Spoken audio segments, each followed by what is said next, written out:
The contract lay before him like a death sentence, waiting for a signature. Lucian Ashford sat in darkness behind a desk of black walnut imported from forests that no longer existed. His office occupied the entire west wing of the estate, all floor-to-ceiling windows and shadows that moved with purpose. Outside, the city sprawled beneath him like a kingdom he'd conquered without lifting a sword. 53 buildings bore his name. 700 employees worked in structures he owned but would never visit. The pen in his hand cost more than most mortals earned in a month. He signed. The motion was mechanical, practiced, centuries of similar documents creating muscle memory in dead flesh. Another acquisition, another expansion, another zero added to a number so large it had ceased to mean anything decades ago. The clock on his desk, Swiss made in 1847, struck 3 in the morning. In the silence that followed, Lucian heard it. The sound that didn't belong. A heartbeat, rapid and frightened, moving through the corridors below. He closed his eyes and listened. 5 centuries as an apex predator had tuned his senses to perfection. He could count the beats, measure the fear in them, track the movement through his estate with the precision of a hunter who had never known failure. The heartbeat belonged to his maid. It was leaving, again. Lucian opened his eyes and stared at nothing in particular, his mind calculating. 3 weeks now, 21 nights of the same pattern. She finished her duties. She walked through the manor gates at midnight. She didn't return until dawn, stumbling through the servants' entrance with exhaustion carved into her face like a sculptor working in flesh and despair. Every instinct he possessed screamed a single word: betrayal. But nothing was missing. He'd checked twice. Every heirloom accounted for, every artifact in its place. The blood reserves in the cellar untouched, his private documents sealed, his secrets safe. So what was she doing? The heartbeat faded into the distance, swallowed by the October night. Lucian rose from his desk and moved to the window. From this height, he could see the city spread out like a promise the world had failed to keep. Lights flickered in the distance. Somewhere out there his maid was running toward something, or running away. He would find out which, tonight. But first, he had to understand what he was losing. The Ashford estate existed in the space between a museum and a mausoleum. 14 acres of manicured darkness stretched across land that had cost him 3 human lifetimes' worth of wealth. The mansion itself rose from the earth like something that had always been there, waiting for the rest of the world to catch up to its permanence. Marble columns supported nothing but their own architectural arrogance. Chandeliers dripped crystal tears in rooms where no one wept. Every surface gleamed with the kind of shine that only came from obsessive, relentless care. It was a monument to beauty that served no purpose beyond existing. Lucian walked through halls that echoed with his footsteps, each one a reminder that he walked alone. The grand foyer stretched before him, all polished floors and sweeping staircases that led to wings he hadn't entered in years. Portraits lined the walls. Ancestors he'd never had, families he'd never known. He'd purchased them at auction because empty walls felt too honest. The east wing housed servants' quarters. He'd never been inside them. The north wing contained guest rooms that had never hosted guests. The south wing held his feeding chambers, the wine cellar, and rooms whose purposes even he had forgotten.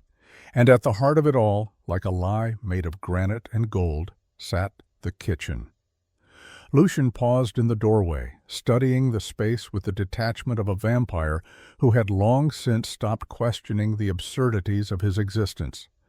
Black granite countertops stretched beneath windows that never saw daylight, their surfaces so flawless they reflected the moonlight like still water. A 6-burner gas stove gleamed in the corner, pristine and unused. Its metal surfaces had never felt flame. The double oven beside it had never known heat. Cabinets lined the walls, filled with hand-blown crystal decanters that held wine capable of stopping a human heart in 3 swallows.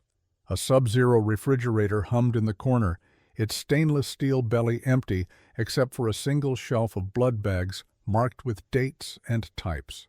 O negative from March, a B positive from September. Arranged by vintage like a sommelier's collection. No food, no sustenance, nothing that required preparation or warmth or the messy biological necessity of eating. Why would he need it? He did not eat. He fed. The kitchen existed because wealthy estates had kitchens. It was decoration, theater, a room-sized lie about domesticity in a house built for the dead. Lucian's eyes drifted to the formal dining room, visible through the archway. The table could seat 16. It had hosted exactly 0 meals in the last 100 years.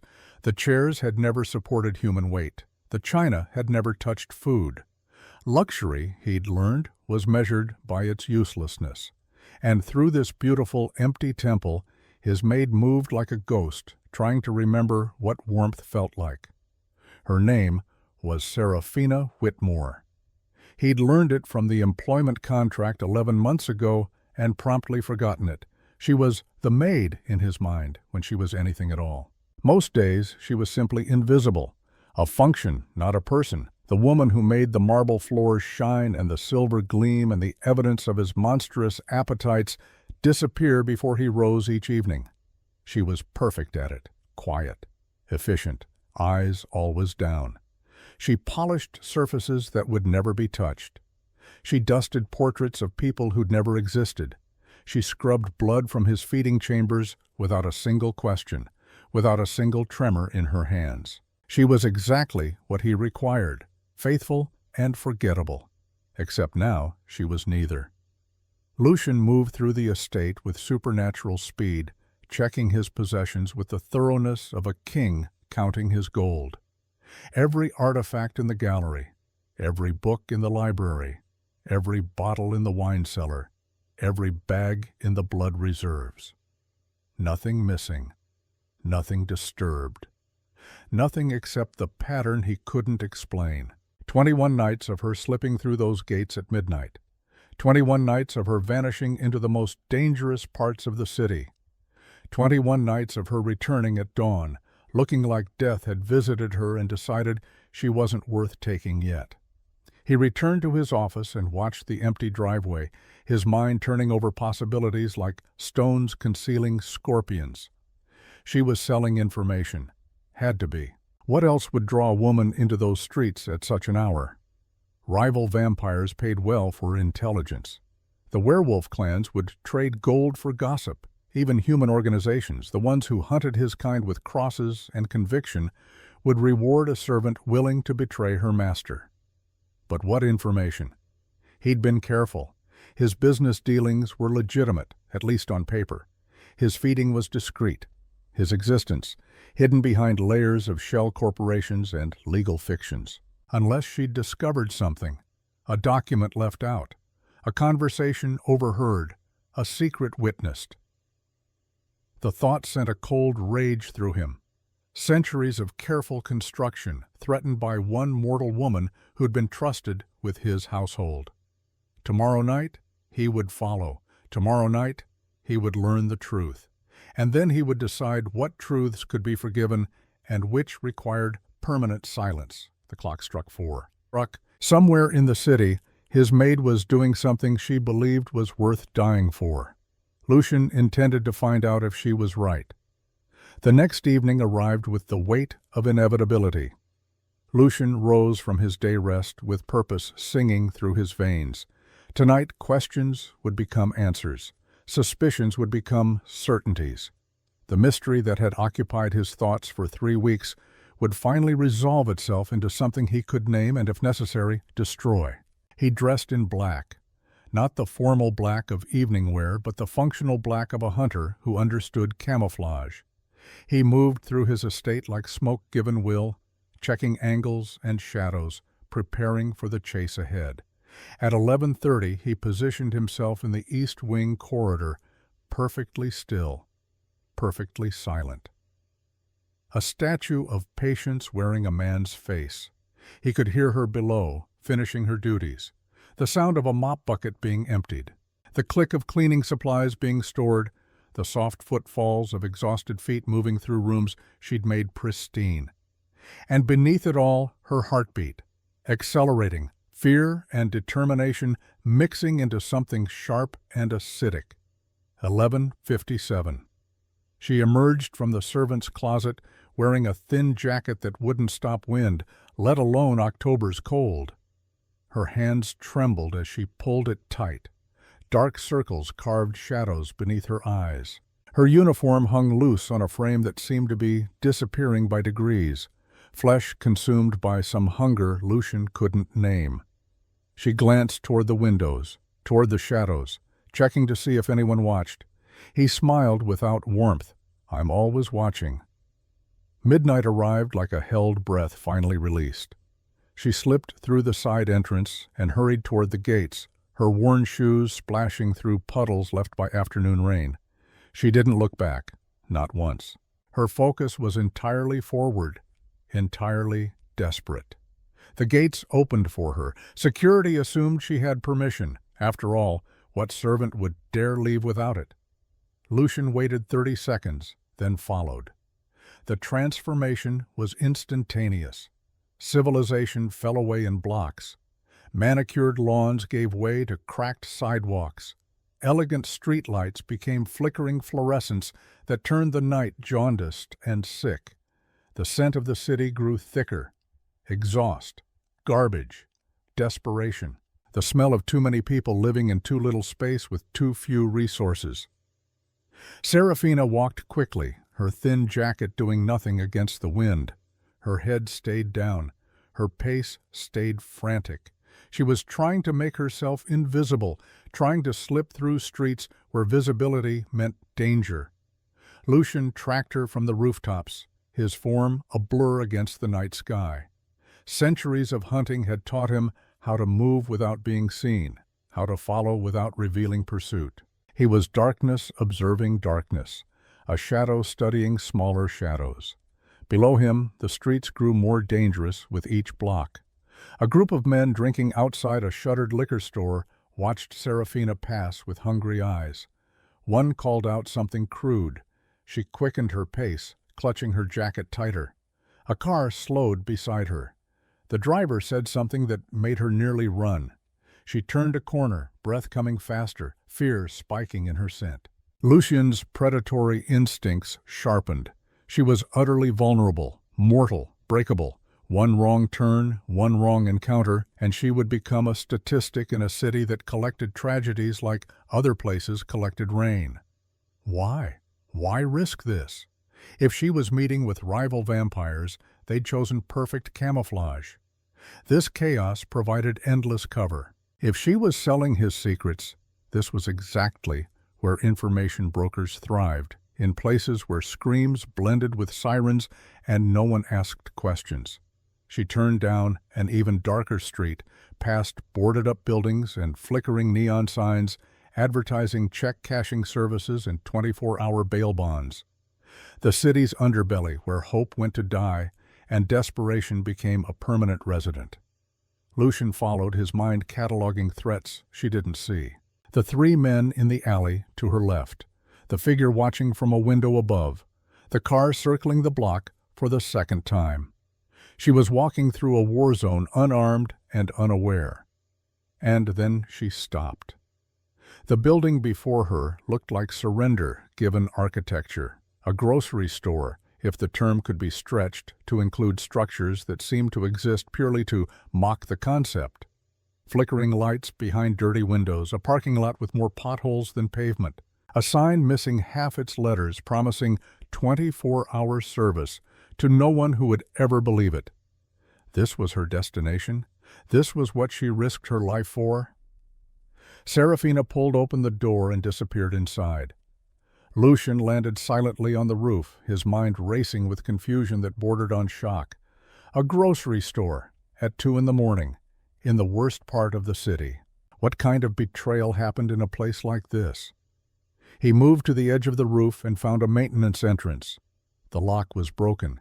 He slipped inside and scaled the interior supports in half a heartbeat, positioning himself in the shadows near the ceiling, where darkness pooled thick enough to hide even vampire eyes from mortal sight. From this vantage point, he could see everything. The store was a fluorescent nightmare. Buzzing lights that flickered arrhythmically, creating a strobe effect that would give migraines to anyone who stayed too long. Linoleum floors scarred with years of foot traffic and neglect, stained with substances best left unidentified. Half the shelves were empty, the other half stocked with dented cans and products weeks past their prime, marked down to prices that still felt like theft. A tired cashier scrolled through her phone at the single open register, barely conscious. The living dead serving the barely living. There were 4 other customers scattered through the aisles like survivors of some unspoken catastrophe. A man in a security uniform buying energy drinks for a night shift that would destroy him slowly. A teenager with hollow eyes scanning prices for the cheapest instant noodles, calculating hunger against pennies. An elderly woman shuffling through the pharmacy section, searching for medicine she probably couldn't afford. And Serafina. She stood in the produce section, though calling it produce required optimism bordering on delusion. Wilted lettuce in plastic containers, their leaves brown at the edges and translucent with decay. Bruised apples marked down for quick sale, their flesh soft and yielding beneath discolored skin. Bread on a clearance rack with expiration dates already past. Desperate stores making desperate offers to equally desperate buyers. Serafina held a basket in both hands, staring at the prices like they were written in a language she was still learning to read, still trying to understand. Lucian watched, perfectly still, as she picked up a loaf of white bread. Her fingers trembled slightly as she checked the price tag. She put it back, picked up a smaller loaf, checked again. Her lips moved silently, calculating something only she could see. She placed it carefully in her basket with the reverence someone might show a religious artifact. Next, the lettuce. She examined 3 different containers, checking for brown spots, for freshness, for any sign that the food inside might last more than a day. She chose the least wilted option, added it to the basket with hands that shook. Then she stood there staring into her basket. 2 items, bread and lettuce, the building blocks of nothing resembling a meal. Her hand drifted to her jacket pocket and emerged with a small zippered pouch. Lucian's supernatural vision caught every detail as she opened it. Coins, mostly quarters and dimes, a few crumpled dollar bills, their corners torn and soft with handling. Money that had been counted so many times it had started to disintegrate. She counted them in her palm, her fingers shaking. Her lips moved again, whispering numbers only she could hear. Mathematics of survival, calculations of desperation. She looked back at the lettuce, at the bread, at the pouch in her hand. Then she put the lettuce back. The movement was so defeated, so utterly devoid of hope, that something cold turned over in Lucian's chest. A sensation he hadn't felt in centuries, something that might have been empathy if he still remembered what empathy felt like.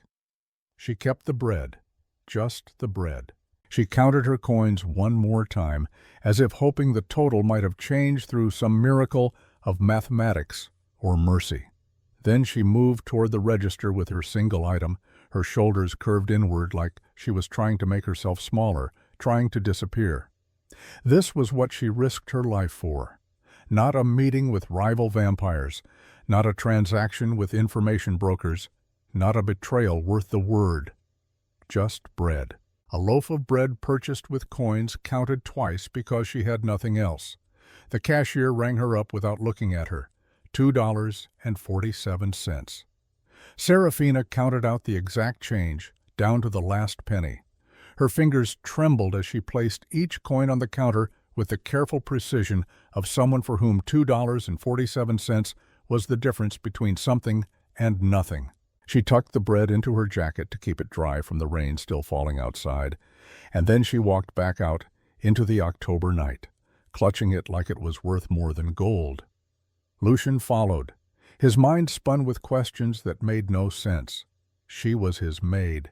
He paid her, Not generously, perhaps. He'd never thought about it. The number on her contract seemed sufficient when he'd signed it 11 months ago, wasn't it? How much did survival actually cost? The question had never occurred to him before.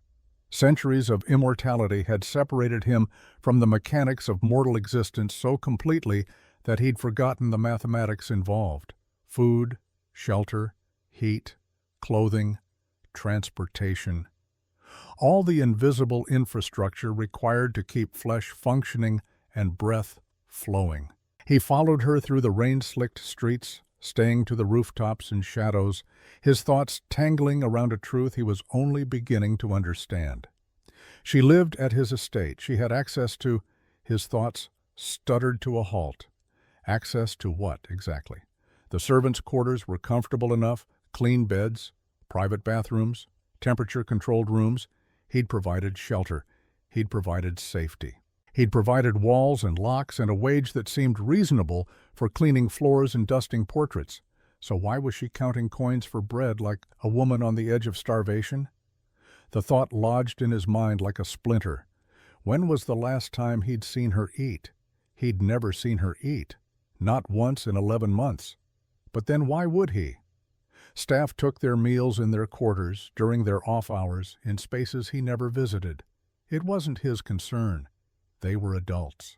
They fed themselves. Fed themselves with what, exactly? The splinter dug deeper. Lucian's pace slowed as he replayed his estate in his mind. The empty kitchen. The decorative stove that had never felt flame. The refrigerator containing only blood bags. The wine cellar full of poison. The dining room that had never served a meal. There was no pantry, no staff cafeteria, no communal kitchen, nothing. He'd assumed, when he thought about it at all, which was never, that staff brought their own food, prepared their own meals, took care of their own mortal needs with their own mortal resources. Because that was simply what mortals did, wasn't it? But Serafina worked 12-hour shifts, 6 days a week. She arrived before dawn and left after dark. When exactly was she supposed to shop? When was she supposed to cook? And where, in his pristine, foodless estate, would she even prepare a meal? The realization hit him like sunlight, sharp, burning, impossible to ignore. He hadn't fed her, not once, not ever. He'd employed her for 11 months and provided her with exactly 0 sustenance. He'd paid her wages, a number he'd never questioned because it had seemed sufficient when typed onto a contract. And he'd expected those wages to stretch across food, transportation, clothing, rent, utilities, and whatever other needs a mortal body required. Needs he hadn't considered in half a millennium. He'd forgotten. Mortals needed to eat. Not once a week. Not occasionally every single day, multiple times a day. Their bodies broke down without it. They weakened. They suffered. They starved. In his palace of marble and gold, surrounded by wealth that could feed 1,000 families for 1,000 years, he had let his maid slowly waste away because it had never occurred to him that she might be hungry. Ahead of him, Serafina clutched her bread tighter and turned down another dark street. And Lucian Ashford, ancient vampire king, master of an empire built on blood and gold, felt something he hadn't experienced since he'd still had a heartbeat. Shame. The apartment building looked like it was held together by stubbornness and spite. Lucian perched on the fire escape of the adjacent structure, his pale form perfectly still against the rust and shadow, watching Serafina approach a 5-story brick building that should have been condemned decades ago. Graffiti covered the lower walls in layers of competing territorial claims and profanity. Several windows were boarded up with plywood that had rotted through in places, revealing darkness behind darkness. The front door hung crooked on its hinges, the lock clearly broken, offering security to no one. A pile of garbage bags sat decomposing on the sidewalk because the dumpster in the alley had been overflowing for what looked like weeks, possibly months. This was where she lived, his maid, the woman who polished his silver and made his marble floors gleam. She left his 14 acres of manicured perfection and came home to this. Serafina climbed the external stairs, clutching her bread like it might be stolen at any moment. The interior stairwell was apparently too dangerous or too broken to use. Second floor, third, fourth. She stopped at a door with peeling green paint and missing numbers. Only the ghostly outline remained where brass digits had once been attached, suggesting this had once been apartment 4C before even the building had stopped caring about its own identity. She pulled out a key, glanced over her shoulder one final time with the wariness of prey in open ground, and slipped inside.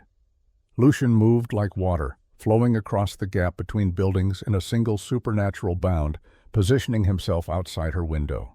The glass was so dirty he could barely see through it. One pane was cracked and covered with duct tape in a failed attempt to keep the cold out. It hadn't worked. He could feel the temperature from here. The apartment was freezing. He focused, vampire vision cutting through the grime and darkness, adjusting to see what no mortal eye could perceive. The space beyond was barely larger than his walk-in closet. A kitchenette occupied one corner, if such a grandiose term could be applied to a hot plate sitting on a counter and a mini refrigerator that rattled asthmatically. A futon served as both couch and bed, covered with blankets that looked thin enough to be transparent, layered together in a desperate attempt to trap warmth that didn't exist. A small table with two mismatched chairs, one missing a leg and propped up with books. Walls stained with water damage, brown flowers blooming from ceiling corners where rain had found its way inside. Carpet worn down to the backing in paths between rooms, the ghost of traffic patterns from tenants who'd given up long ago. And sitting at that table, bundled in a jacket and a blanket despite being indoors, was a child, a little girl, no more than 5 years old. Dark hair pulled into a messy ponytail. Enormous eyes that lit up like stars the moment Serafina walked through the door. "Mama!" The child's voice was muffled through the window, but Lucian heard it clearly. She launched herself at Serafina, wrapping small arms around her mother's waist with the desperate strength of someone who'd been waiting too long, fearing too much. Serafina dropped to her knees, clutching her daughter like she was the only real thing in the world, the only proof that reality still contained something worth protecting. "Hey, baby, I'm so sorry I'm late. Were you okay?" The little girl nodded, but Lucian saw the fear in her face, the relief. This child had been alone in this freezing apartment, in this dangerous building, while her mother walked through the night to buy bread. "I wasn't scared," the girl lied bravely. Then, with the honesty of children who haven't yet learned to hide their hunger, "Did you bring food?" Serafina's smile was heartbreaking, the kind of expression that belonged on medieval paintings of martyrs accepting their fate. Love and grief and inadequacy all wrapped into something that tried desperately to look like hope. "I did." She pulled the loaf from her jacket like a magician revealing a prize, like this was treasure beyond measure. Fresh bread. The child's face transformed with joy, pure, uncomplicated happiness over bread. Over something most of the city would consider the cheapest, most basic sustenance available. "Can I have some now?" Serafina's expression cracked, just for a moment, revealing the desperation beneath, the calculation, the terrible mathematics of making nothing stretch toward tomorrow. "In the morning, sweetheart. It's almost 3, you need to sleep. But I'm hungry." 3 words, simple, honest, devastating. Lucian watched from the darkness as something shattered behind Serafina's eyes. She took a breath that trembled. Her hands shook as she tore off a small piece from the end of the loaf, maybe 2 inches worth. "Here, just a little to help you sleep." The girl took it with both hands and ate it slowly, savoring every bite like it was the only meal she might see. She chewed carefully, making it last, her small face serious with the concentration of someone who understood scarcity before she'd lost her first tooth. Serafina stroked her daughter's hair and whispered promises she clearly didn't know if she could keep. Promises about breakfast, about things getting better, about tomorrow bringing hope instead of more hunger. The child finished her piece of bread and looked up with eyes that held too much understanding for 5 years old. "Are you going to eat, Mama?" "I ate at work, baby. That's all for you." Another lie. Lucian had watched her all day. She hadn't eaten. There was no food at his estate. She'd gone 12 hours without a single bite, and now she was lying to her daughter so the child would eat her piece of bread without guilt.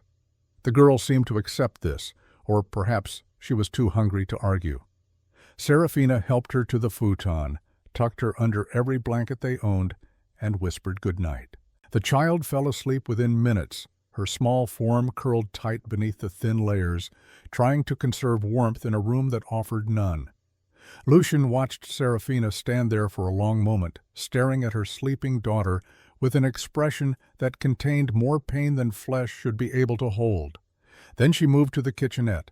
She opened the mini refrigerator, and the interior light revealed a wasteland, a half-gallon of milk with 2 days left before expiration, 3 eggs in a carton meant for 12, a single apple with a brown spot spreading across its skin, some wilted celery in the crisper drawer, dying slowly in its plastic prison.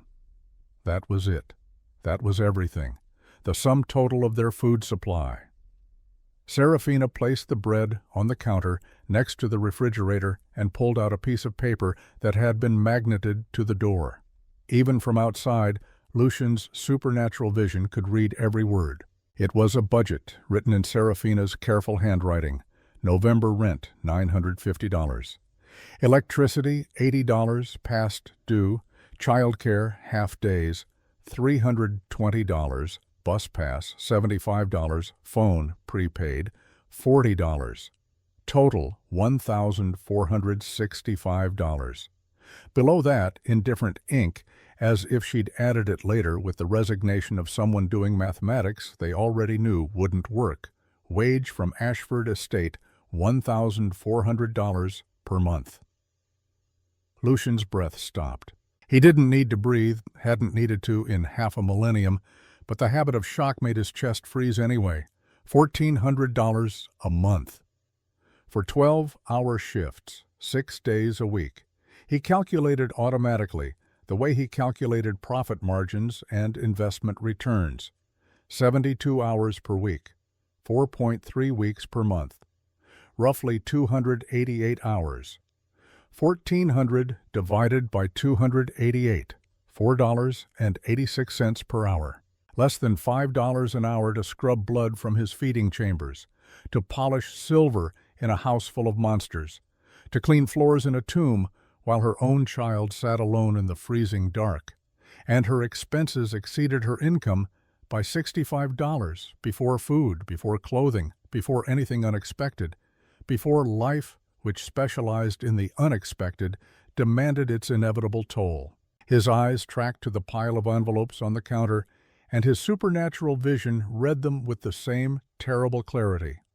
One had been opened, its contents visible. A disconnection notice for electricity.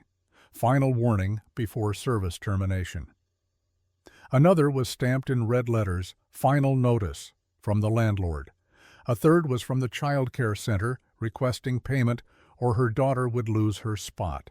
Serafina stared at the budget sheet for a long moment, her face empty of everything except exhaustion.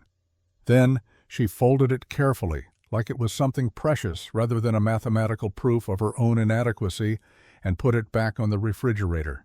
She opened a cabinet above the sink, the only cabinet in the entire kitchenette. Inside, Lucian saw a mayonnaise jar, repurposed and relabeled with masking tape. "Ruby School." Serafina pulled it down and opened it. Inside were coins, mostly pennies and nickels, the copper and silver of America's smallest denominations, collected with the desperate patience of someone building a future from pocket change. She reached into her jacket pocket and pulled out 6 quarters, the change from the grocery store. $2.47 for bread, and she'd paid with exact change, which meant she'd probably brought $3. 6 quarters remaining.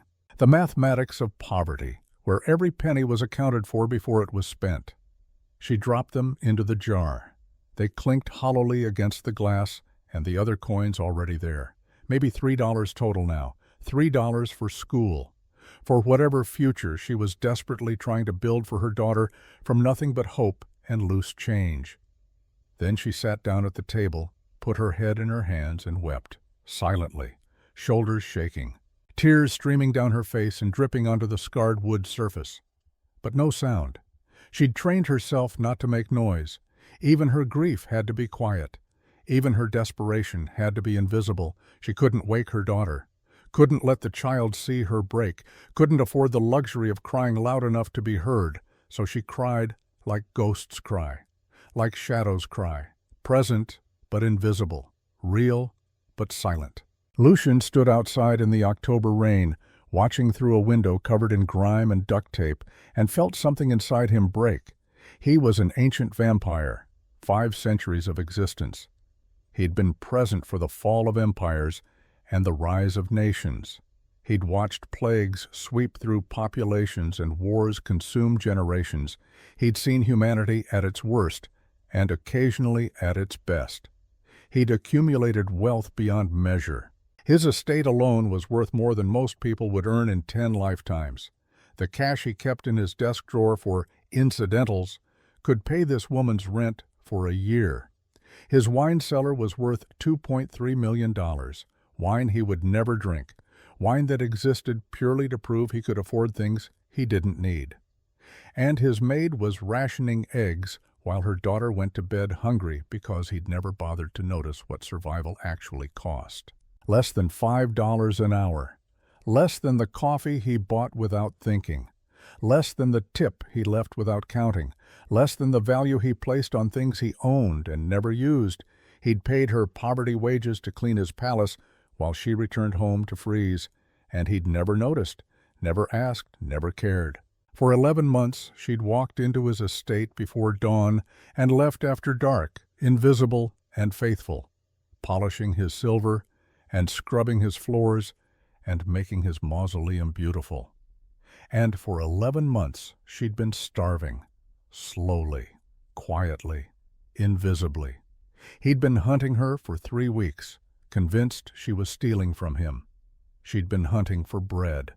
The rain fell harder, drumming against the window, against the rusted fire escape, against the city itself. Somewhere in the distance, sirens wailed.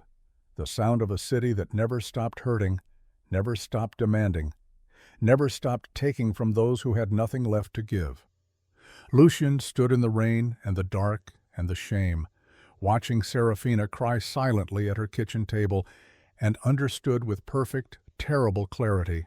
For centuries, he'd been a predator. Tonight, he'd discovered he was something worse. He was blind. And the weight of that blindness felt heavier than immortality ever had. He turned from the window as the first hint of dawn threatened the horizon. His mind was made.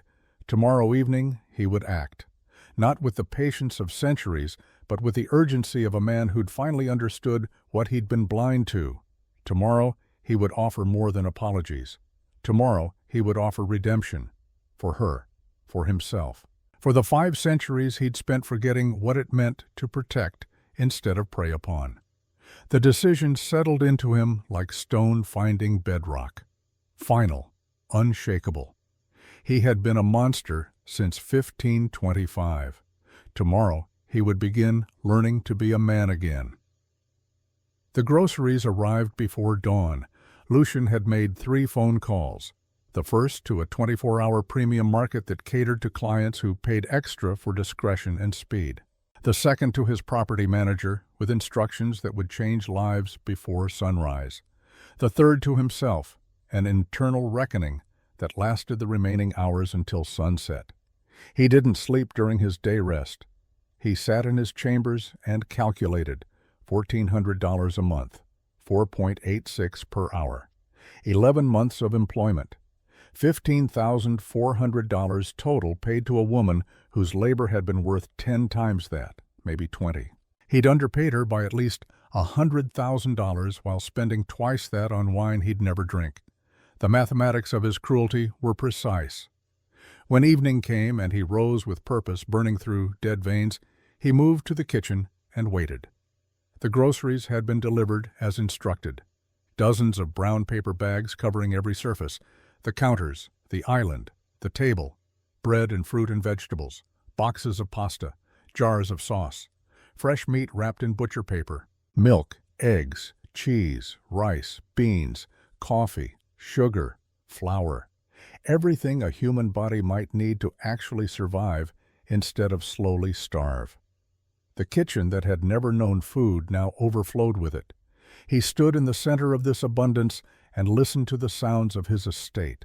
The grandfather clock in the foyer marking time, the wind outside the windows, the distant hum of machinery keeping his mausoleum functioning.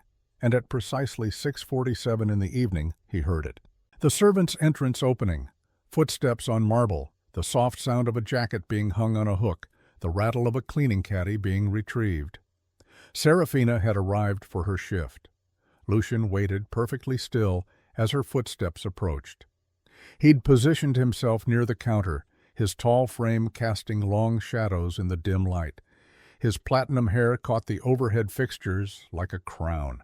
His pale hands were clasped behind his back, a posture of formal composure that hid the turmoil beneath. The footsteps stopped. He could hear her heartbeat from 3 rooms away. It had been steady, the rhythm of exhaustion carried through routine. Now it accelerated, hammering, panicking.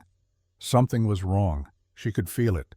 The air was different, charged, like the estate itself was holding its breath. Her footsteps resumed, slower now, cautious, moving through the foyer toward the grand staircase, following her normal route. But then they stopped again. "Serafina," his voice came from the kitchen. The first time in 11 months he'd spoken her name. The first time he'd acknowledged her as anything more than furniture that moved and cleaned and disappeared. Silence. Then the sound of the cleaning caddy being set down, carefully, like someone preparing to run. Her footsteps approached the kitchen doorway, hesitant and afraid. She appeared in the threshold and froze. Her eyes went wide, scanning the room, the groceries everywhere, the abundance that made no sense. Then they found him standing in the center of it all, and the fear in her scent spiked sharp enough to taste. "I followed you last night." The words hung in the air like an execution sentence waiting to be read. Serafina's face went pale. Her hands started to tremble. She clutched them together in front of her uniform, that red dress with its white apron, wringing her fingers until the knuckles went white. "Sir, I can explain. I didn't mean to leave without permission. I just needed to. I watched you walk 6 blocks through the most dangerous neighborhood in the city." His voice was quiet, controlled, each word measured like medicine that might cure or kill depending on the dose. "I watched you enter a grocery store at 2 in the morning. I watched you count coins for bread." She was shaking now, full body tremors. "Please don't fire me. I'll work harder. I'll never leave again. I followed you home." The words landed like stones thrown through glass. Serafina's breath caught. Her face transformed from fear to something deeper, something that looked like grief mixed with terror. I saw everything." Silence, the kind that feels like drowning. "You saw Ruby," her voice barely a whisper. "You know about my daughter. I saw a 5-year-old child waiting alone in an apartment that should be condemned. I saw her ask if you brought food. I saw you give her a piece of bread and tell her to make it last. I saw you lie and say you'd eaten at work." Serafina's eyes filled with tears. She blinked them back furiously, her whole body rigid with the effort of not breaking. "Please, I know I should have told you. I know it's against policy to have family obligations that might interfere with work. But I promise she never affects my performance. I'm always on time. I never miss shifts. I do everything you ask. Please don't fire me." "Fire you?" Lucian stared at her like she'd spoken a language he didn't understand. "I'm not trying to fire you. I'm trying to apologize to you." The words seemed to hit her with physical force. She actually swayed. "Apologize? For 11 months you have worked in my home, 12 hours a day, 6 days a week. You have scrubbed blood from my floors and polished silver that will never be used and made this tomb beautiful. And in all that time, I provided you with exactly nothing you actually needed to survive." He gestured to the groceries surrounding them. "This is for you, all of it. Take what you need tonight. And from now on, this kitchen will be stocked weekly. You'll have access to anything you require." Serafina stared at the bags like they might be a hallucination. Her voice came out small and broken. I can't pay for this."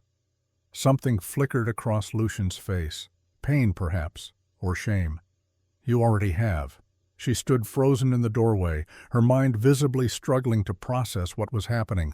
The groceries, his words, the impossible knowledge he shouldn't possess. "You followed me." It wasn't a question this time. Her voice gained an edge, something sharp beneath the fear. "You saw where I live. You saw everything." "I suspected you of betrayal."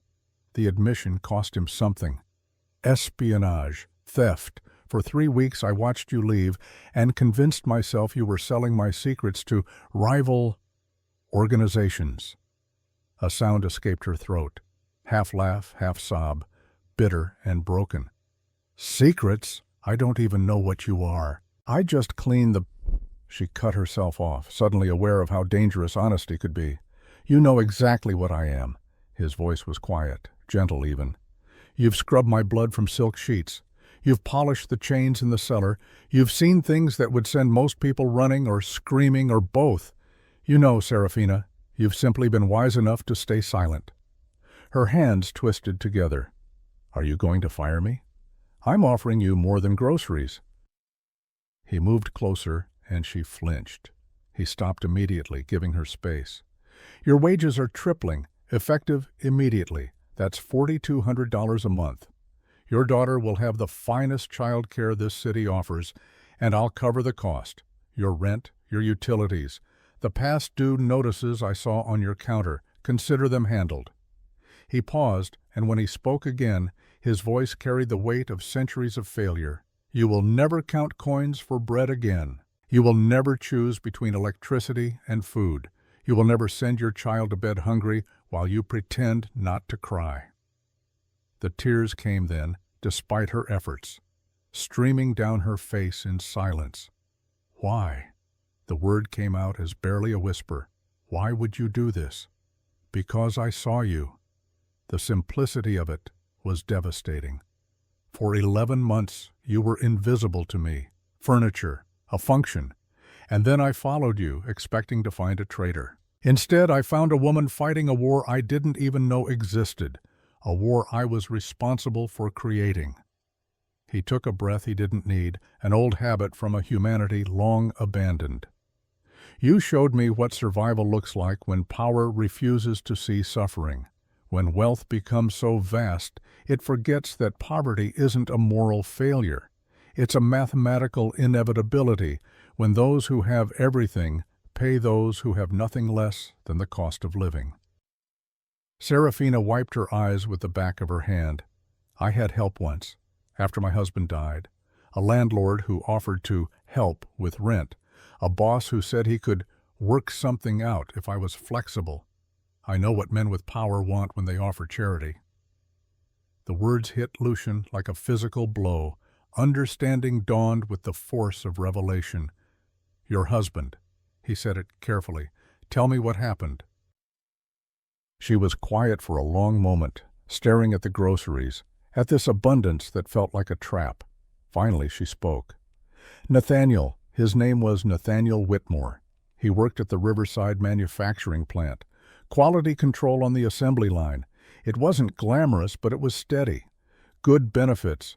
We were saving for a house. Her voice went distant, traveling back through grief. 3 years ago there was an accident. A hydraulic press malfunctioned. The safety protocols failed. They said it was instantaneous, that he didn't suffer. She laughed bitterly. They always say that, don't they? Like instant death is somehow better than the years of suffering that come after for everyone left behind. The company denied liability, said Nathaniel hadn't followed proper procedures, which was a lie. But they had lawyers, and I had nothing. No settlement, no life insurance, because we'd been young and stupid and thought we had time. Just $47,000 in medical debt from the emergency room they took him to, even though he was already gone. And funeral costs. and Ruby, who was 2 years old and kept asking when Daddy was coming home. She met his eyes for the first time, and there was steel beneath the tears. I moved to the city for work. No family, no support, just jobs that paid minimum wage and landlords who smiled and suggested alternative payment arrangements. Bosses who offered promotions in exchange for staying late, alone. I learned fast that powerful men don't offer help without expecting something in return. I am not those men. Lucian's voice was firm, final. What I'm offering is not charity. It's overdue payment for labor I undervalued. It's compensation for work that was worth 10 times what I paid you. It's a contract, not a favor, and it requires nothing from you except that you accept what you've already earned. He moved to the counter and pulled out a document. Legal papers already prepared. Employment contract revised. Household manager instead of maid. $72,000 annually. Housing included. Health care included. Child care included. Sign it or don't. But understand this. If you walk away, it's not because I asked for anything inappropriate. It's because your pride matters more than your daughter's future. The words were harsh, but his tone was gentle. A man presenting hard truths with compassion. Serafina stared at the contract, at the groceries, at him. "Why?" she asked again. "You've existed for centuries. You've had servants before. Why do you suddenly care now?" Lucian was quiet for a long time. When he spoke, his voice carried the weight of half a millennium. "I had a son once." The admission seemed to surprise him as much as her. His name was Thomas. He was 6 years old when the plague came, 1525. I was human then. Wealthy, but not wealthy enough to save him. I watched him die slowly, burning with fever I couldn't break. My wife, Catherine, died 3 days later, and I made a choice. He turned away, staring at nothing. A vampire offered me immortality, freedom from death, freedom from the pain of loss. I took it. I became this, and I spent centuries running from the memory of a child I couldn't save. Last night I watched your daughter sleep in a freezing apartment, and I realized something. I didn't become immortal to escape death. I became immortal to escape responsibility, to escape the pain of caring about someone and losing them. I built an empire and surrounded myself with beautiful, useless things and convinced myself that was power. He looked back at her.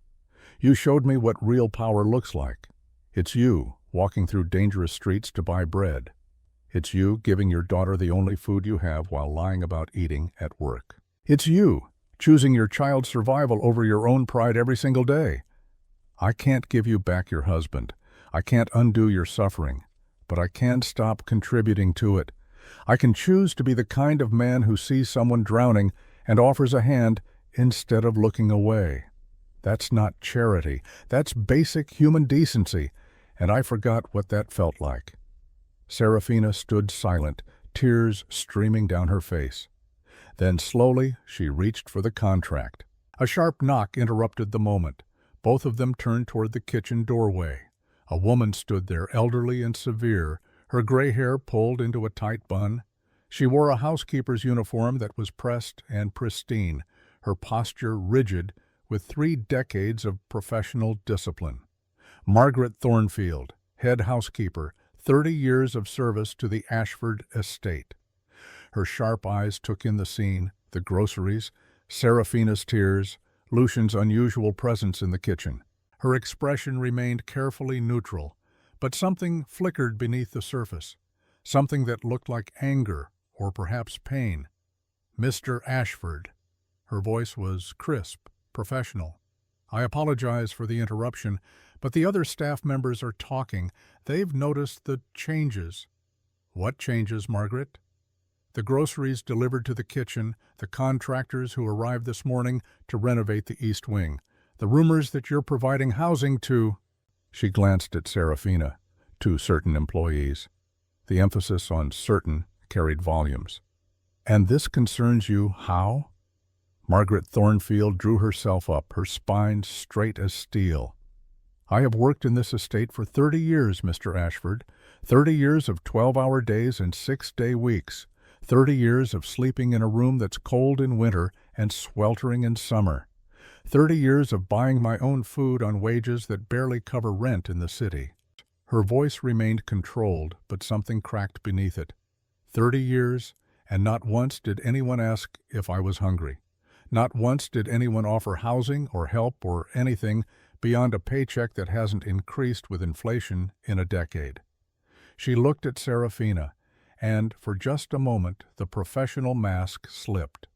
So yes, Mr. Ashford, I'm concerned.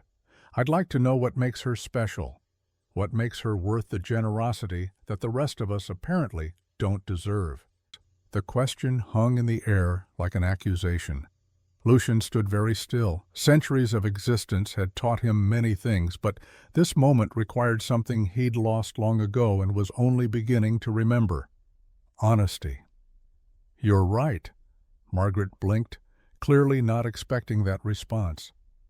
You've worked here for 30 years, Margaret.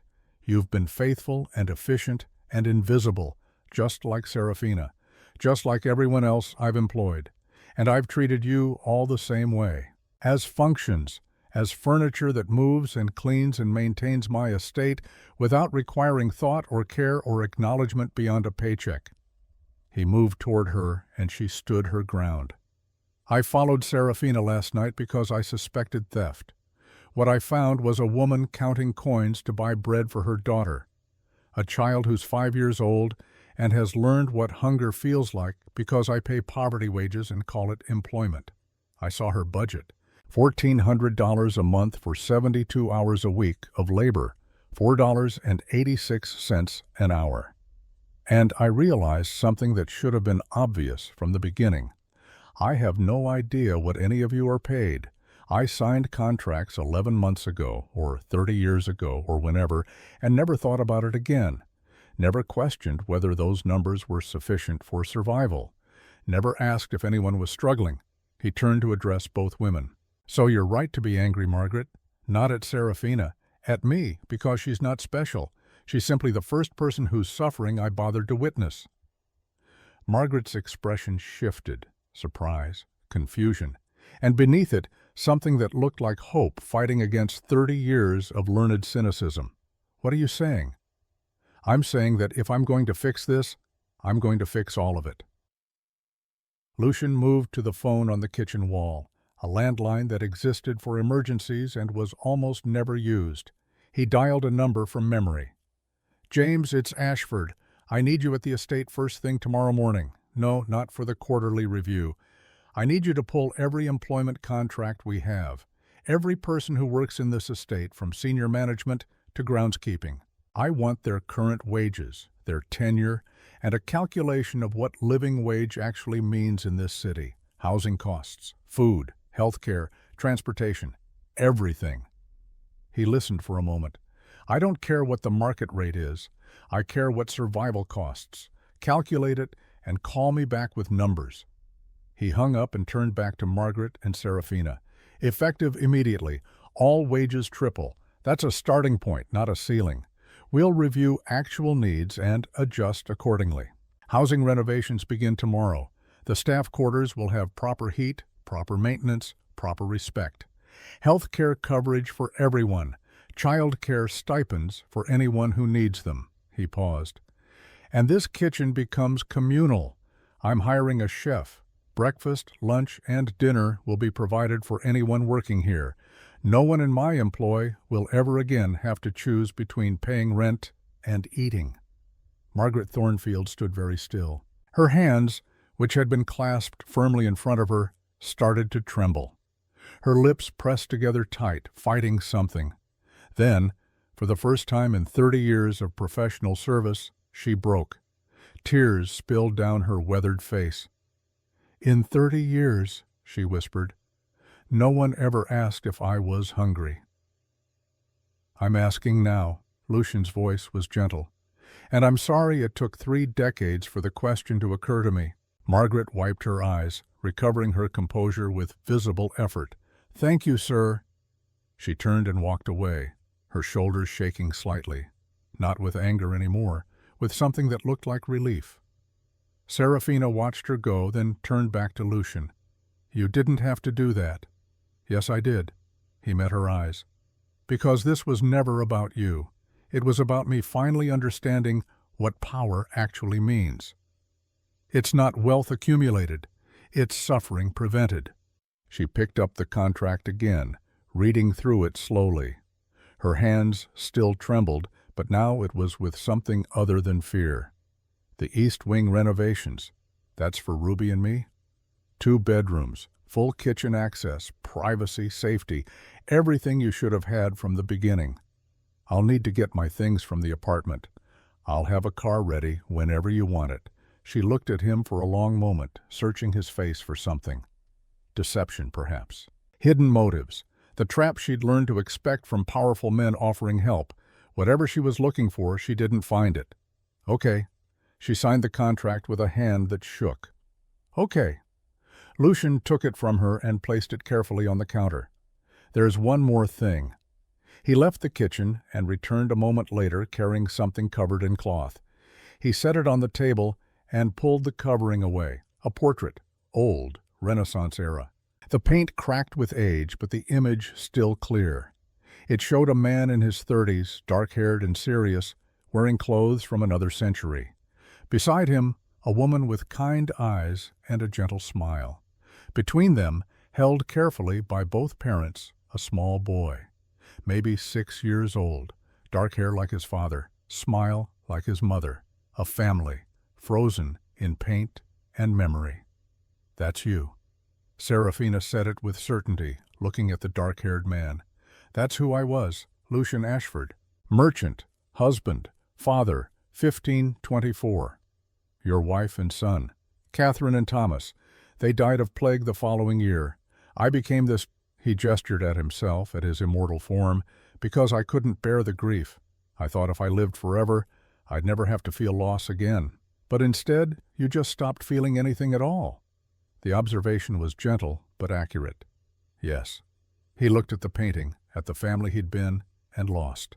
I spent centuries collecting wealth and power and beautiful things, building an empire where nothing could touch me, where loss was impossible because connection was impossible.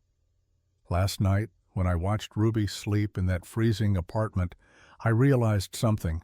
She's almost the same age Thomas was when he died. And for the first time in half a millennium, I felt it again. That terror, that helplessness, the absolute certainty that I would do anything, pay anything, sacrifice anything to keep a child safe. He turned to Serafina. I can't bring back my son. I can't fix the past. But I can choose to protect the future. Your daughter will never go to bed hungry again, not while I have the power to prevent it. Serafina stared at the portrait, at this glimpse of the man beneath the monster. You're not doing this for me, are you? You're doing it for him, for the father you used to be. I'm doing it because it's right. The motivation doesn't matter as much as the action. She reached out and touched the frame gently. He'd be proud of you, the man in this painting. He'd be proud of who you're trying to become. Lucian said nothing, but something in his expression shifted, softened. A new sound interrupted the moment, the servant's entrance opening again. Voices, multiple people arriving for the evening shift, the estate waking up as the sun went down. They'll talk, Serafina said quietly, about the groceries, about the housing, about me. Let them talk. They'll understand soon enough when they see their own wages triple and their own living conditions improve. And if they don't, then I'll keep doing it anyway, because doing the right thing doesn't require popular approval. It just requires doing it. Serafina picked up one of the grocery bags, testing its weight. I should get Ruby. Bring her here. She'll be scared at first. She's never lived anywhere nice. Take your time. The rooms will be ready by tomorrow night. For now, take what you need from here. Food for tonight, for however long it takes to feel safe. She started filling a bag, bread, eggs, milk, fruit. Her hands moved quickly, efficiently, but her eyes kept drifting back to the abundance around her like she couldn't quite believe it was real. Thank you. The words were simple, but they carried weight. For seeing us, for caring, for being the kind of man who changes his mind when he learns he was wrong. Thank you for showing me I was wrong, and for giving me a chance to be better." She left with her bag of groceries, moving toward the servants' entrance to finish her shift, but she paused in the doorway and looked back. "Lucian?" It was the first time she'd used his name. "Ruby's going to ask questions. About you. About what you are. 5-year-olds are curious, and she's smart. What should I tell her?" He considered this. Tell her the truth, that I'm someone who forgot how to be human, and her mother reminded me. Serafina smiled, small but genuine. She'll like that. She loves stories where monsters become good. Let's hope this one has a happy ending. She left, and Lucian stood alone in the kitchen surrounded by groceries, staring at the portrait of his lost family. For centuries, he'd been running from this moment, from the grief of losing a child, from the responsibility of caring for someone who could be taken away. Now he was choosing to run toward it instead, choosing to protect instead of isolate, to connect instead of distance, to feel the terror of potential loss, because the alternative, feeling nothing at all, was worse than any pain mortality could inflict. He picked up the portrait and carried it through the estate toward his private chambers. Tomorrow contractors would arrive, wages would triple, lives would change. The machine of his empire would shift from extraction to protection, from taking to giving. But tonight, he would sit with his ghosts and make his peace with the past. Because the only way to build a better future was to first acknowledge the failures that led here. And Lucian Ashford had centuries of failures to answer for. The reckoning had only just begun. 3 weeks passed. The East Wing transformation was complete. Lucian walked through it now, inspecting the work with the critical eye of someone who'd owned beautiful things for centuries.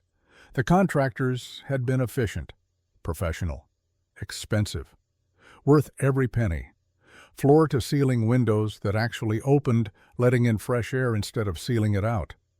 Blackout curtains for sleeping, real sleep, not the coffin dark hiding from sunlight.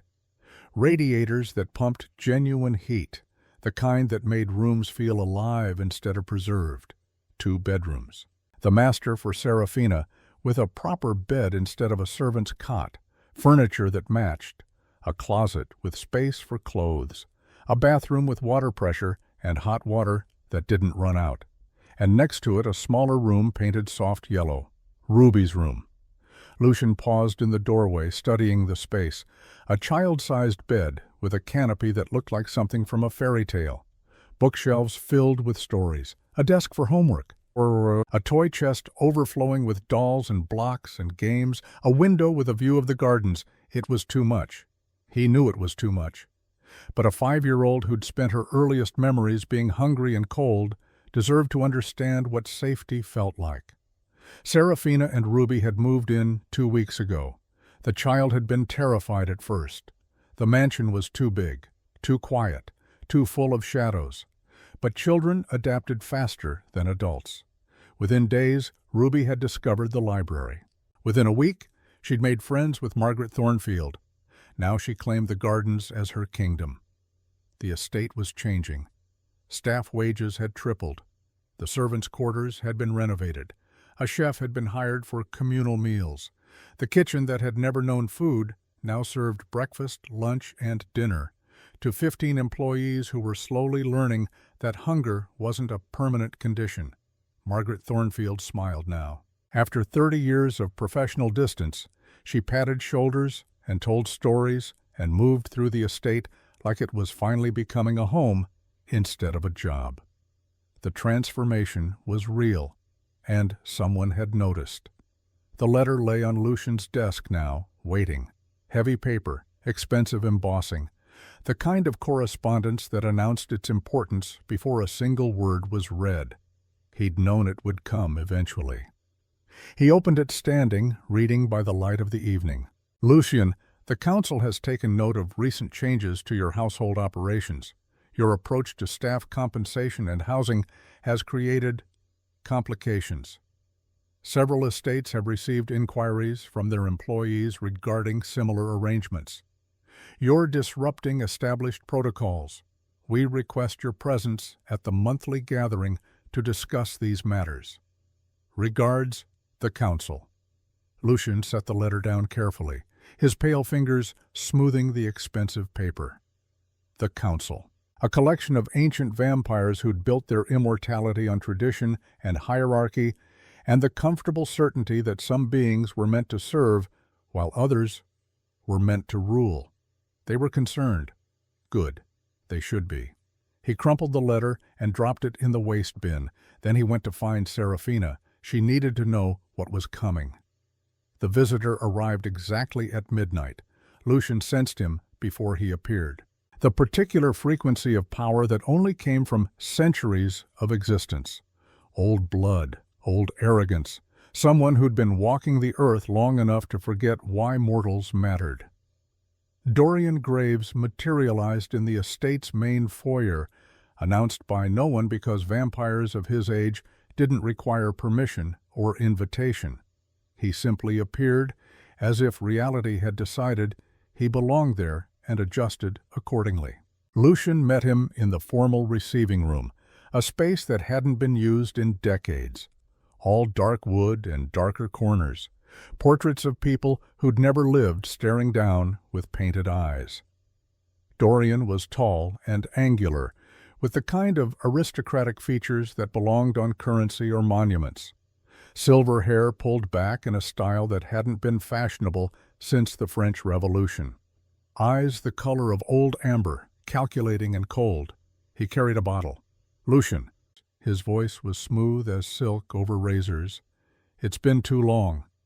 Dorian, I wasn't aware we had an appointment. We don't. I was in the city and thought I'd pay a visit.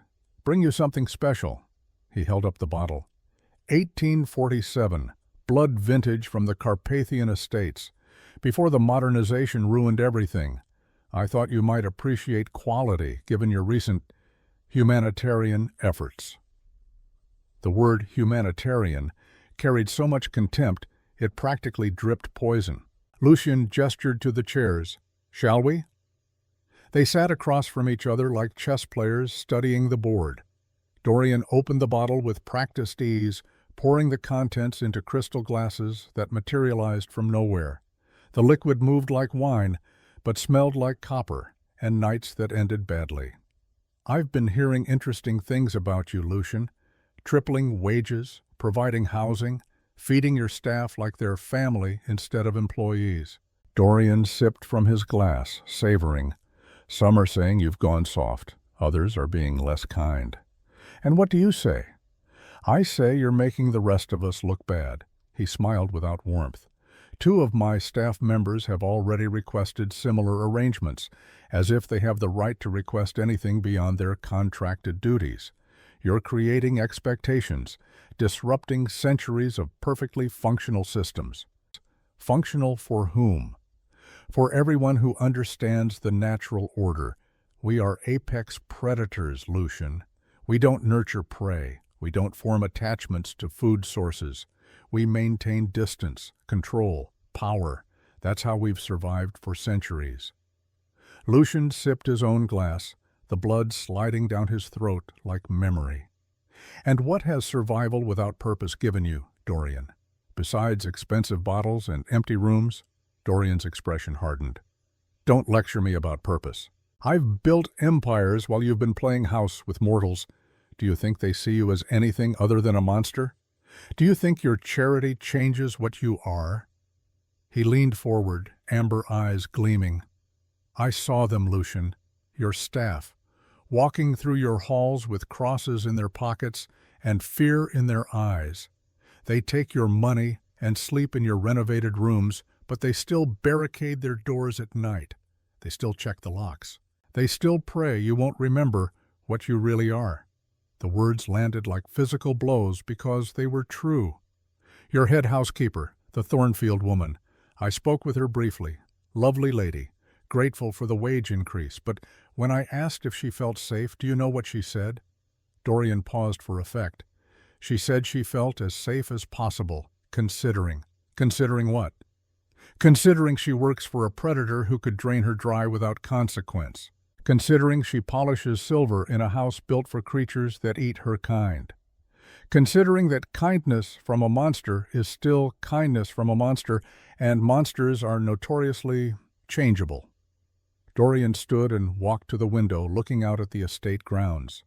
You can't buy redemption, Lucian. You can't purchase humanity with groceries and wage increases. You are what you are. Centuries of blood on your hands doesn't wash clean because you fed one woman's child. They'll never see you as one of them. You'll always be the thing they fear, dressed in expensive clothes and generous contracts. And eventually you'll remember that. Remember the loneliness. Remember that you're playing at mortality, but can never truly return to it. He turned back, and his smile was predatory. Come back to us. Stop this performance. Accept what you are and return to the old ways, the comfortable ways. You have eternity, Lucian. Don't waste it pretending to be something you're not. The offer hung in the air like bait waiting for teeth. Lucian sat in silence, Dorian's words echoing through him like truth often did. Uncomfortable, undeniable, poisonous. They did fear him. He'd seen it in their eyes. The way conversation stopped when he entered rooms, the way staff members found urgent tasks elsewhere when he approached, the crosses Margaret Thornfield wore beneath her uniform, the salt lines Serafina had drawn across her doorway before she'd believed his promises. He was still a monster, just a monster who'd learned to write better contracts. Maybe Dorian was right. Maybe this was all performance. An ancient vampire playing at compassion because he'd seen one hungry child and felt a shadow of his lost humanity. But shadows weren't real. They were just absence of light, and light always faded eventually. He could return to what he was, comfortable isolation, wealth without responsibility, existence without the complicated pain of caring about beings who would die while he endured. It would be easier. Mr. Lucian? The voice came from the doorway, small, uncertain. Both vampires turned. Ruby stood there in her nightgown, holding Mr. Hopsworth the rabbit. Her pigtails had come loose during sleep. Her feet were bare on the cold marble. She should have been asleep, safe in her yellow room, not wandering through a mansion where immortal predators discussed the nature of monsters. Ruby, Lucian's voice was careful, gentle. You should be in bed. I had a bad dream. She rubbed her eyes with one small fist. Mama's still working in the kitchen. I couldn't find her. She looked at Dorian with a child's uncomplicated assessment. Who's that? A visitor, an old acquaintance. Ruby studied Dorian for a long moment, her small face serious. Then she walked past him without fear or hesitation and climbed into Lucian's lap, settling herself there like it was the most natural thing in the world. I made you something today, she announced, digging into her nightgown pocket. Mrs. Margaret helped, but I did most of it. She pulled out a piece of paper, carefully folded, opened it to reveal a crayon drawing, 3 figures, a tall man with pale hair, a woman with a kind smile, a small girl holding both their hands, above them, a yellow sun. Below them, the word family, written in careful, crooked letters. That's you. Ruby pointed to the tall figure. That's Mama, that's me. We're a family now. Mrs. Margaret said, families protect each other. She looked up at him with those enormous eyes, completely trusting. You'll protect us, right? Even from bad dreams? Lucian stared at the drawing, at this child's vision of their world. Simple, honest, uncomplicated by the weight of centuries of darkness. She'd drawn him human, not as the monster he was, but as the man he'd been. The father who'd held Thomas and promised to keep him safe from plagues and wars and all the terrible things that hunted children in the night. He'd failed Thomas, failed to protect him from death. But he didn't have to fail this one. Yes, he said quietly, even from bad dreams. Ruby smiled and yawned, settling more comfortably against his chest. Good, that's what families do. Within minutes, she was asleep, trusting, safe. A 5-year-old child sleeping in a vampire's arms without fear because he'd proven through action that he was safe. Lucian looked at Dorian over the top of her head. "Leave." Dorian's expression was unreadable. "Lucian, leave my home. Tell the council I won't be attending their gatherings anymore. Tell them I choose this over them. Tell them whatever you want. Just go." Dorian studied him for a long moment. Then he shook his head slowly. "You're making a mistake. Attachment is weakness. It will destroy you." "Then I'll be destroyed, but I'll be destroyed trying to be something better than what I was. That's more legacy than I'd leave by spending eternity alone." Dorian set down his glass. "When this ends badly, and it will, don't say I didn't warn you." He vanished the way he'd come, reality adjusting, presence becoming absence. Lucian sat in the silence that followed, holding a sleeping child who'd called him family, staring at a crayon drawing that showed him as human. The council's response arrived 3 days later, not a letter this time. A formal decree delivered by messenger and sealed with wax the color of old blood. Lucian opened it in his office, Seraphina standing nearby. She'd insisted on being present. "If this affects us, I deserve to know." He read aloud, "Lucian Ashford, you are hereby stripped of council seat and territorial protections. Your estate and holdings remain yours by right of acquisition, but you operate without sanction. Choose your path accordingly." It was signed by all 7 council members, including Dorian. "What does that mean?" Seraphina asked. "It means I'm free." He set the decree down, free from their expectations, free from their judgment, free to build something they'll never understand. And the consequences? I have $847 million, an estate that's finally becoming a home, and a little girl who calls me family. The council can keep their politics. I have everything that matters. He burned the decree in the fireplace and never looked back. Seraphina found them there 20 minutes after Dorian left. She stopped in the doorway of the receiving room, taking in the scene. Lucian in the ornate chair, Ruby asleep in his lap. The drawing fallen to the floor. "I'm sorry," she whispered. "I was finishing the meal planning for tomorrow. I didn't realize she'd woken up. She had a nightmare. She has those sometimes. About the apartment. About being hungry. About—" She stopped, the past too painful to voice. Lucian stood carefully, cradling Ruby against his chest. The child didn't wake, just shifted and settled deeper into sleep. "I'll carry her to bed." They walked through the quiet estate together, Lucian carrying the sleeping child like she was made of glass and wishes. Seraphina walked beside him, close enough to catch Ruby if she fell, but far enough to maintain professional distance. When they reached the yellow room, Lucian laid Ruby gently in her bed. Seraphina tucked her in, pulling the blankets up to her chin, smoothing hair back from her forehead with practiced tenderness. They stood together in the doorway, watching her sleep. "She drew you a picture," Lucian said quietly. "I know, she showed me. She wanted to give it to you tonight, but I told her to wait until morning. She must have woken up and decided morning was too far away. She called us a family." Seraphina was quiet for a long moment. "Is that okay? I can talk to her. Explain that you're our employer, not—" "It's okay." The words came out rougher than intended. "It's more than okay." They returned to the hallway, pulling Ruby's door almost closed. A crack of light from the hall, so she wouldn't wake in darkness. "I had a visitor tonight," Lucian said. "Another vampire, old acquaintance. He came to tell me I'm making a mistake, that I can't buy redemption, that your staff still fear me despite the wage increases and housing improvements." "Some do," Seraphina admitted. "Old habits. Years of learning that powerful beings are dangerous beings. It's hard to unlearn that. He said I'm playing at humanity, that I can never truly return to what I was, that this is all performance." Seraphina looked at him steadily. "Is it? I don't know." The honesty felt like exposure. "I look at Ruby, and I remember my son. I feel something I thought I'd buried centuries ago, but is that real? Or is it just a vampire remembering what it felt like to be human, a phantom limb that aches for something that's gone. Does it matter? What? Whether it's real or remembered.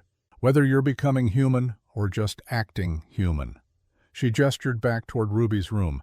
That little girl is sleeping in a safe bed for the first time in her life. She's not hungry. She's not cold. She's not afraid. That's real, regardless of your motivations. Your friend was right about one thing. You can't buy redemption. But you're not buying it. You're earning it.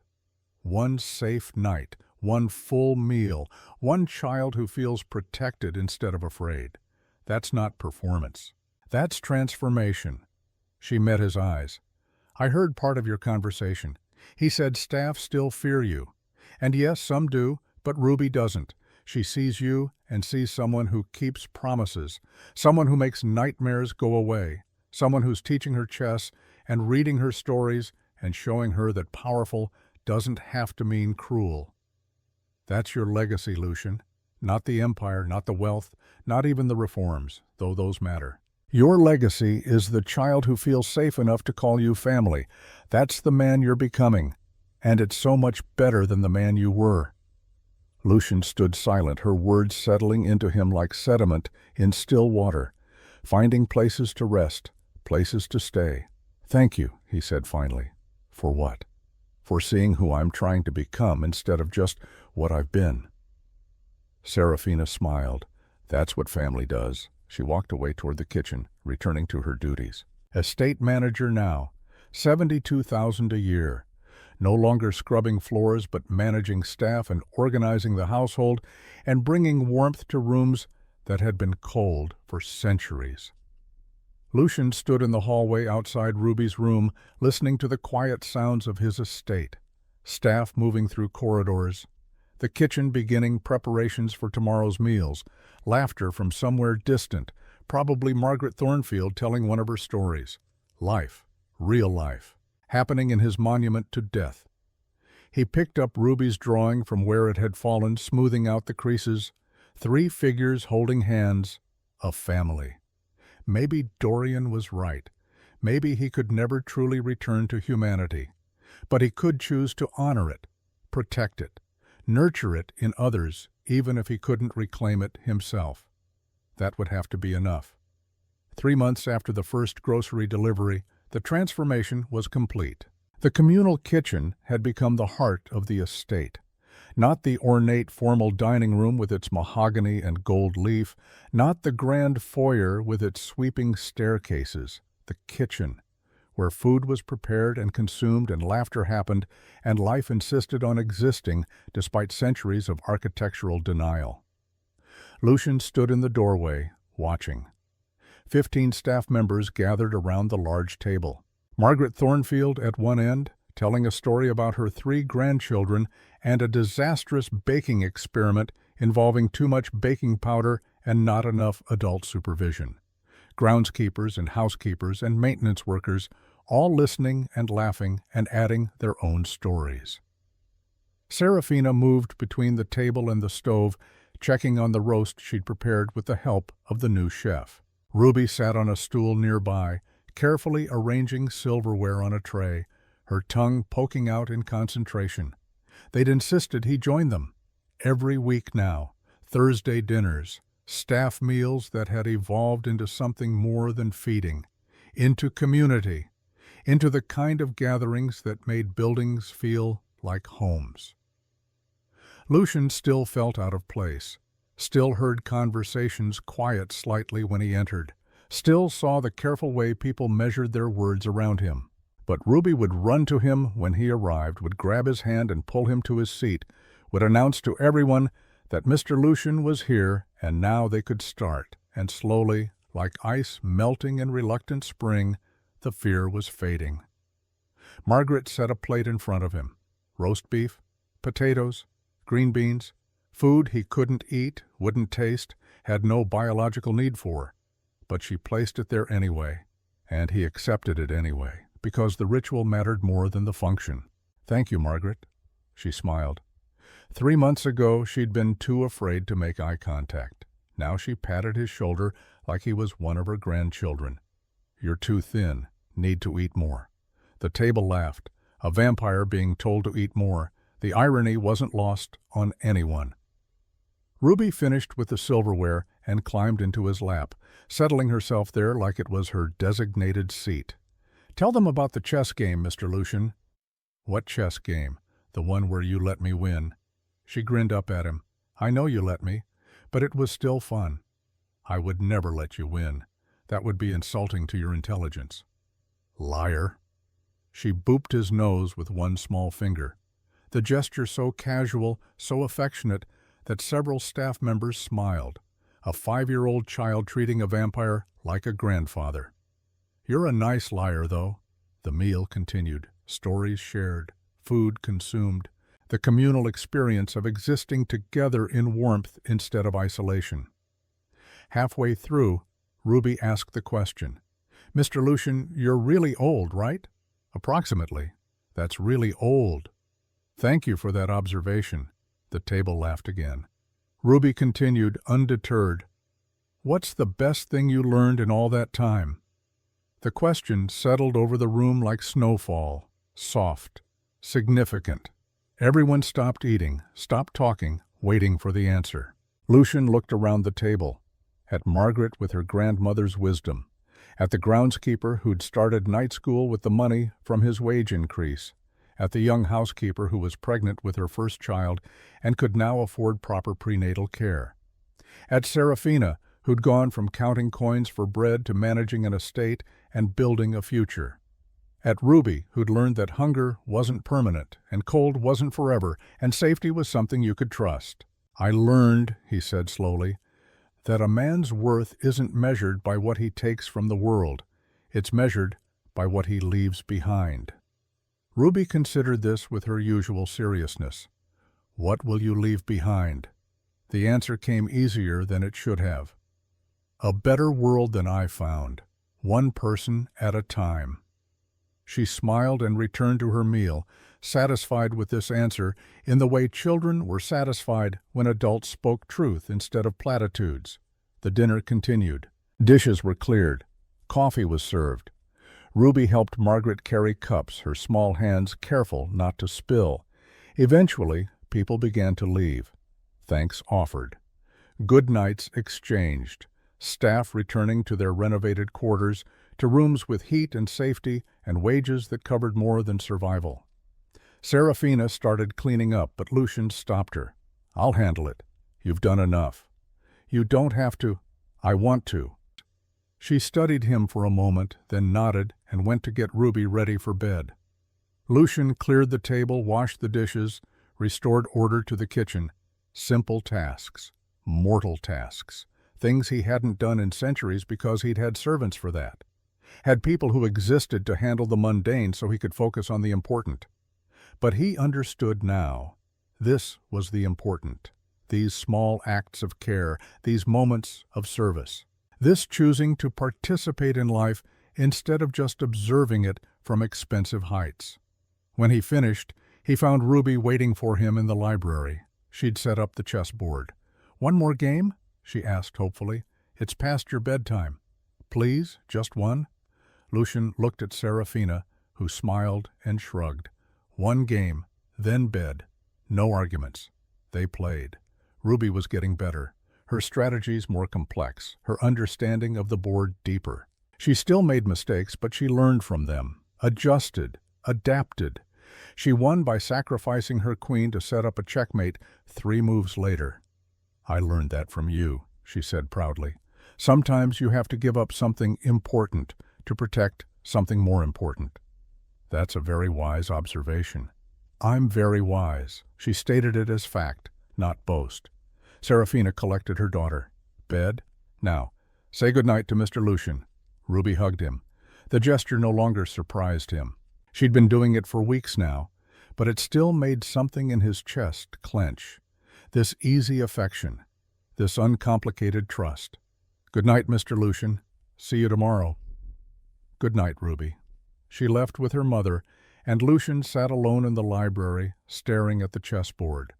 Centuries ago, he'd lost his son and chosen immortality to escape the grief.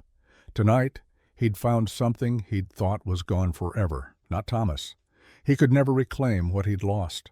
The dead stayed dead, even for vampires. But purpose. The particular joy that came from protecting something fragile and watching it grow stronger. He put away the chess pieces carefully, one by one, and walked through his estate. The halls were quieter now. Most staff had retired. But the silence felt different than it used to, not empty, just resting. Life sleeping instead of life absent. He paused outside Ruby's room. The door was cracked open. He could hear Serafina inside, reading a bedtime story, Ruby's sleepy voice asking questions, her mother's patient answers. The portrait of his lost family sat in his private chambers, Catherine and Thomas, frozen in paint and memory. He visited it sometimes, spoke to them, told them what he was doing, what he was trying to become. He liked to think they'd approve. Catherine, who'd always believed in second chances. Thomas, who'd seen magic in everything and kindness as strength. But he didn't need their approval, didn't need validation from ghosts. He just needed to keep trying, keep choosing compassion over isolation, keep building something better than what he'd been. The light from Ruby's room spilled into the hallway, warm, golden, proof that even in a house built for darkness, light could exist if you let it in. Lucian turned and walked back to his office. The same office where this had started, the desk, the contracts, the view of the city he'd conquered without understanding what he'd lost in the process. He sat down and pulled out fresh paper, started writing. A new will, new arrangements. If something happened to him, the estate would be held in trust, managed for the benefit of the staff who'd made it a home. Serafina would oversee it. Ruby would be provided for. Everyone who'd worked here would be protected. What you leave behind wasn't about living forever. It was about making sure the good you did outlived you.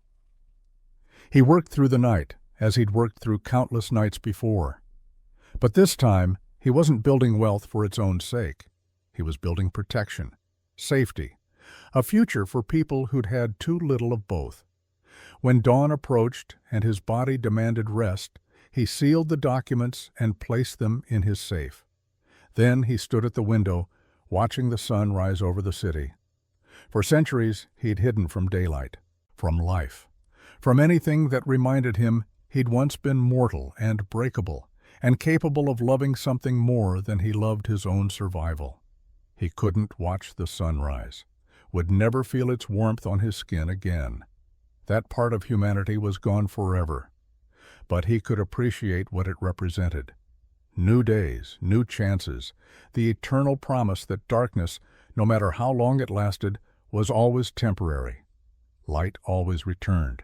And this time, when it did, it would find him ready to protect instead of prey on, to nurture instead of consume, to build instead of take.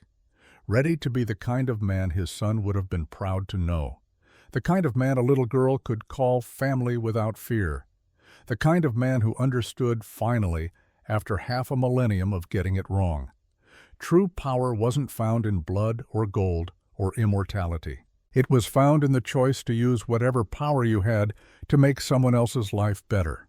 That was what made existence, even eternal existence, worth experiencing. Lucian Ashford turned from the window as the sun crept higher, flooding his city with light he couldn't touch. But in the east wing, a little girl was waking up. Safe, warm, loved. And that light, the light of her smile, the light of her future, the light of a child who would grow up knowing kindness instead of cruelty, that light was his to protect. And for the first time since 1525, he felt like he was finally home.